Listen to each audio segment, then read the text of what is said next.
इसमें थाना कुतुब शहर पुलिस ने एक नशा तस्करों का गिरोह पकड़ा है। 3 व्यक्ति इसमें गिरफ्तार हुए हैं और इनके पास से करीब 11 क्विंटल के लगभग डोडा जो कैंटर में लदा हुआ था और उसमें सामान और भी लदे थे जिसके अंदर छिपाया गया था, वो पकड़ा गया है। अगर अंतर्राष्ट्रीय कीमत देखें इस बरामदगी की तो करीब 1 करोड़ रुपए के लगभग है। एक बदमाश इसमें और भी शामिल है जो मौके से भाग गया, उसकी गिरफ्तारी के प्रयास हो रहे हैं। यह गैंग जो है पड़ोसी राज्य मध्य प्रदेश से ये अवैध सामान लेके यहाँ पे बिक्री के लिए आता है। रास्तों में भी कई जगह माल की सप्लाई इस गैंग ने किया है। इसके बारे में और जानकारी इकट्ठा की जा रही है।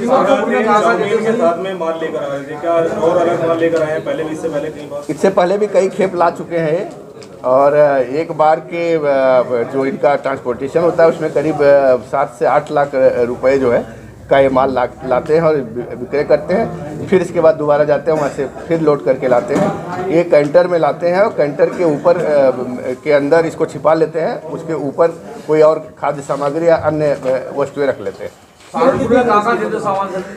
सहारनपुर में जो विशेष रूप से गंगोह में ये सप्लाई होनी थी, जाना था वहाँ पे, उसके पहले एक सूचना के आधार पर इनको गिरफ्तार किया गया। कीमत अभी इसकी जो अंतर्राष्ट्रीय कीमत करीब 1 करोड़ रुपए के लगभग।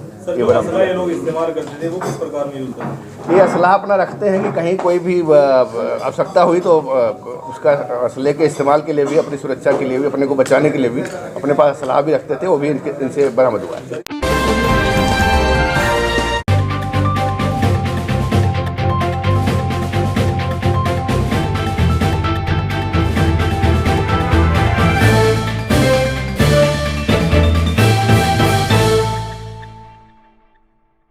मेरा नाम शिव कुमार है और आरएसएस का विभाग संपर्क प्रमुख, ऐसी मेरी जिम्मेवारी है।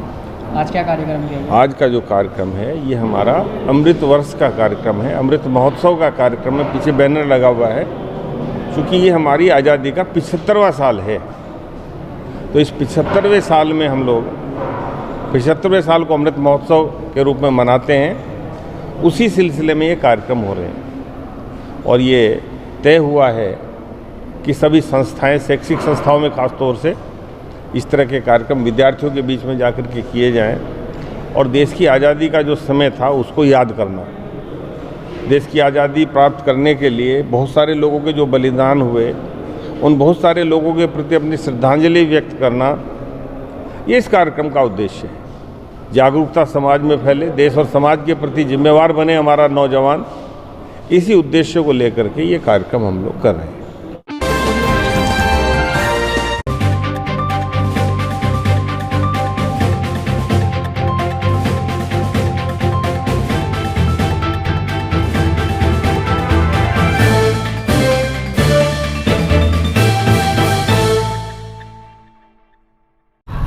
शक्ति राणा, पश्चिमी उत्तर प्रदेश अध्यक्ष भैरव सेना।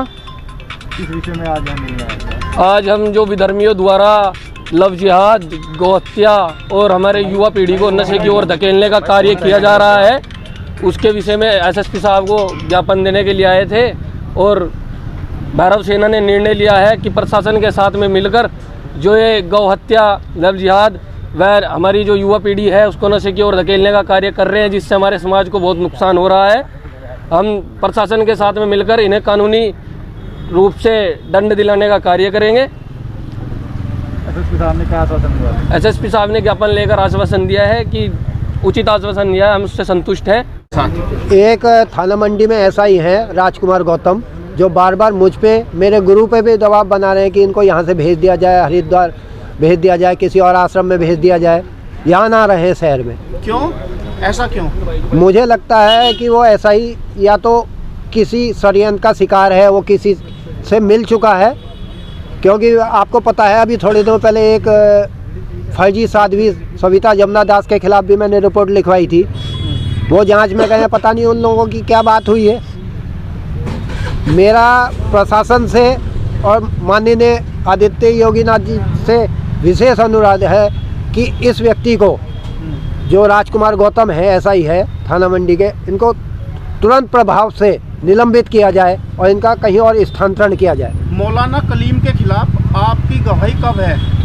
मौलाना कलीम के खिलाफ मेरे को कभी भी बुलाया जा सकता है। अभी आईबी का भी फ़ोन आ रहा था, आईबी वाले भी बुला रहे हैं। देखिए मैं जाऊंगा लखनऊ भी, मैं गवाही दे के आया था। अभी भी 17 दहशतगर्द जिन्होंने देश को बर्बाद करने की कोशिश की वो पकड़े गए हैं और 17 अभी फरार हैं, वो भी पकड़े जाएंगे। मेरा विशेष अनुरोध है, मैं एसएसपी साहब को अपनी सिक्योरिटी के लिए, मैंने चिन्नप्पा साहब जब एसएसपी थे तब सिक्योरिटी के लिए कहा था।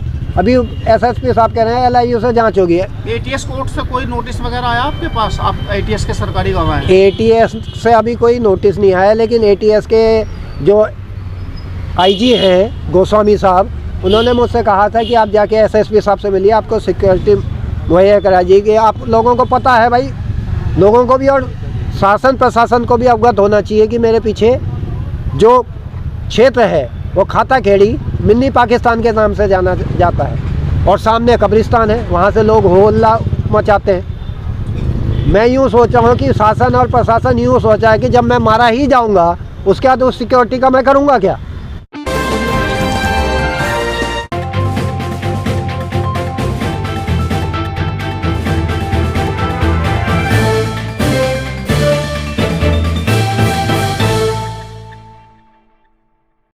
देखिए, हमारे बेहेट के 2 पत्रकार हैं, रेहान और परवेज़। इन दोनों लोगों के खिलाफ एक मुकदमा दर्ज हुआ है एक्सटॉर्शन का।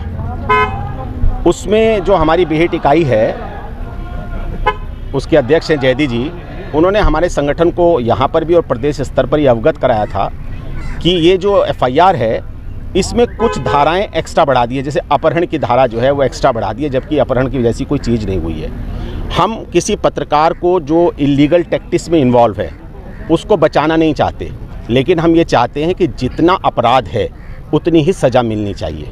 उसके लिए हमारे यहाँ पर बेहेट के तमाम साथी आए हुए हैं। बेहेट तहसील के, मिर्ज़ापुर के भी लोग हैं, सडोली के भी लोग हैं और मुजफ्फराबाद बिहारीगढ़ के भी लोग हैं। इनको लेकर हमने आज SSP साहब से ये अनुरोध किया है कि पत्रकारिता की आड़ में यदि कोई अपराध कर रहा है, हम उसके पक्षधर बिल्कुल नहीं हैं और ना भविष्य में रहेंगे। अकेला ग्रामीण पत्रकार एसोसिएशन एक संगठन है जो येलो जर्नलिज्म के खिलाफ रहता है और लगातार इसको लेकर आवाज़ बुलंद करता है। SSP आकाश तोमर जी से हमने अनुरोध किया है कि जितना अपराध उन्होंने किया है, अगर उन्होंने चौथ वसूली की बात कही है, चौथ वसूली में वो जेल चले गए हैं। जो एक्स्ट्रा धाराएं हैं जैसे अपहरण की धाराएं, इसकी जांच कर ली जाए। जांच में यदि वो पाए जाते हैं, यहाँ SP देहात साहब से हमने जांच करने की बात करी है, हमारे जयदी जी अभी प्रार्थना पत्र दे देंगे उसका, तो SP देहात स्तर पर जांच कर ली जाए। और यदि उसमें ऐसा है कि भाई वो लोग दोषी हैं कि उसमें 2 पुलिसकर्मी भी इन्वॉल्व रहे हैं और उन पुलिसकर्मियों को मात्र निलंबित किया गया है, जिस अपराध में कई लोग इन्वॉल्व हैं और ये प्रथम दृष्टया ये मान लिया समझा है तभी निलंबन किया है, और जब निलंबन किया है तो फिर उनको उनके खिलाफ भी कार्रवाई होनी चाहिए।